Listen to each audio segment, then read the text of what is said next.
দর্শকবৃন্দ আসসালামু আলাইকুম রহমতুল্লাহ। এই যে দেখতে পাচ্ছেন একটা শাহিওয়াল জাতের বাছুর। এখন এই এই হলো প্রথম বকনা।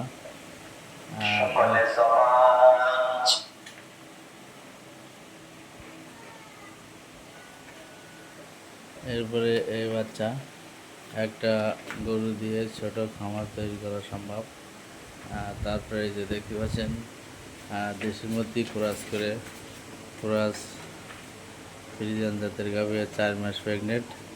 তারপরে যদি দেখায়, এর আগে একটা বাছুর ছিল, সে কিন্তু বিক্রি করে দিয়েছে তার মার। এই তো সব মিলে যেটা বলি, এই খামারই প্রথম এই গরুগুলো সব রেখে দিছে, তারপরে খামার তৈরি করতে যে টুকটুক করে। শাহিওয়াল জাতের বাছুর, যেহেতু গরুগুলো পরিচর্যা একটু কম, মোটামুটি পার্সেন্টেজ দিয়ে বলি দেশের ভিতরে ব্রিডিং ক্রস করে এই ক্রস ফ্রিজিয়ান জাতের বাছুরগুলো জাত উন্নয়ন করা সম্ভব।